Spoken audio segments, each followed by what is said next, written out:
Just a reminder that this is Thea Rickard at the Watershed Bristol at Voxxed. Sat next to me are Matt Clarke and Graham Smith from Dyson, who sponsor the event. Thanks very much for sponsoring it, guys. You're very welcome. Why is it important to sponsor or support events like this?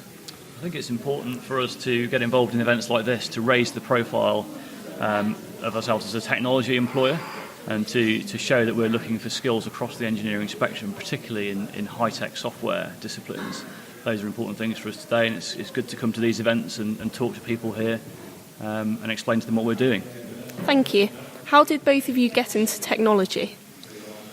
I started way back in my youth when I got my first computer. I saw this machine, what does it do? And you realise you could sort of type on it and change what it did, and that was it. From that point forward, a very long time ago, I decided I wanted to be a software engineer.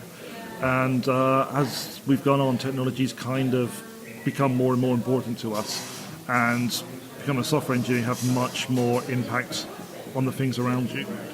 How about you, Matt?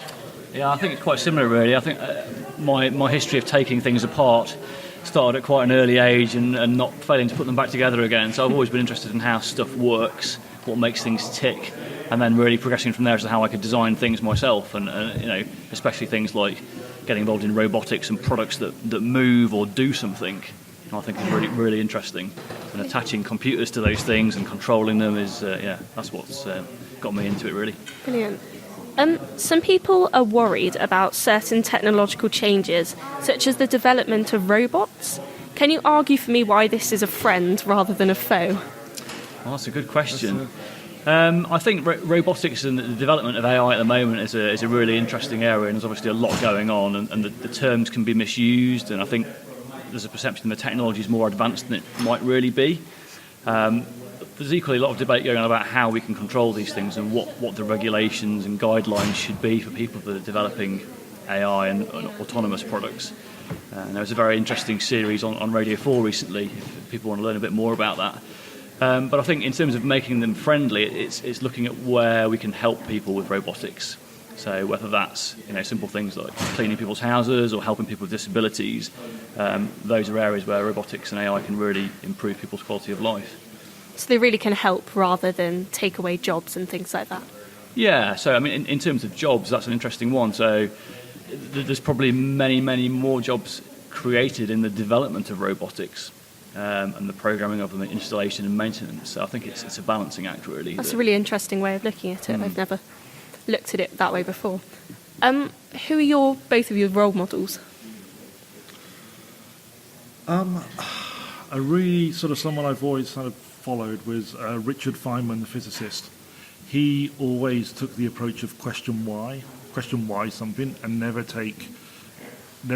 assume just because someone else has looked at it. So it's always that kind of, if I want to find something out, go back to basics and work your way back up, because you may find something someone else has not seen.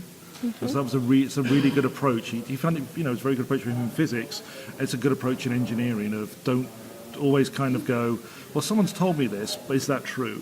So in software, if you're trying to fix a bug, it's really good to actually go back to, can I reproduce this myself? What are the steps for it? Is this a reproducible problem? Just by going back down to why, because it will save you a lot of time in the end. How about you, Matt?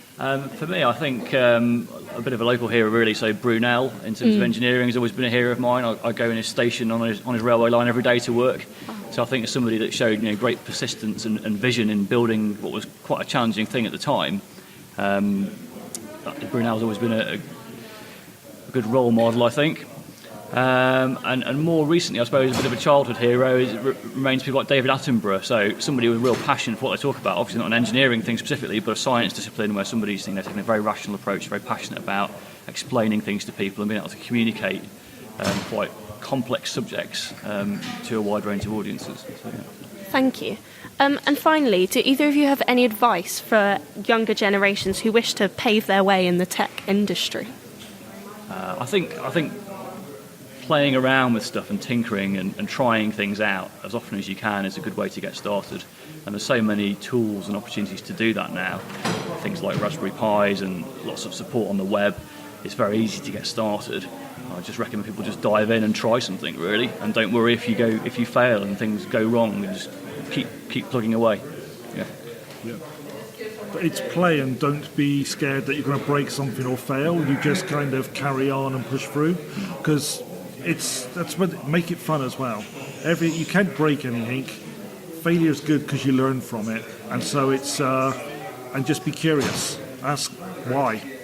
Thank you very much. So that was Matt Clarke and Graham Smith from Dyson, our sponsor at Voxxed.